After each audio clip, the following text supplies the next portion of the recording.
যা হয়ে গেছে তা অতীত, সেসব পেছনে ফেলে এখন বিপিএল এর নবজাগরণ ঘটাতে চায় আমিনুল ইসলাম বুলবুলের ক্রিকেট বোর্ড। সে লক্ষ্যে আগামী বিপিএল আয়োজনের জন্য অভিজ্ঞ ও স্বনামধন্য কোম্পানির চাহিদা জানিয়ে বিজ্ঞপ্তি প্রকাশ করেছিল বিসিবি। তাতে যে সাড়া মিলেছে তা বেশ সন্তোষজনক বলেই প্রতীয়মান হচ্ছে।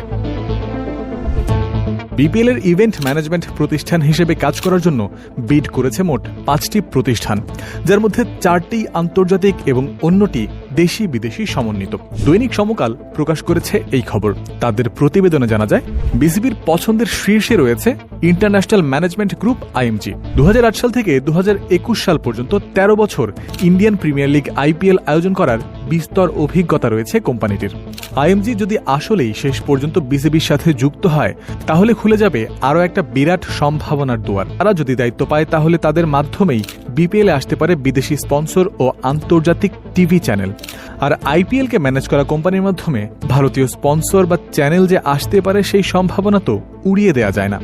সেক্ষেত্রে স্টার স্পোর্টস বা সনি পিকচার্সের কেউ যদি বিপিএল সম্প্রচার করে, তাহলে তো সোনায় সোহাগা, যা টুর্নামেন্টকে দেবে ভিন্ন মাত্রার। সত্যিকার অর্থেই এদেশের ফ্র্যাঞ্চাইজি লিগ তখন হয়ে উঠবে আন্তর্জাতিক মানসম্পন্ন টুর্নামেন্ট।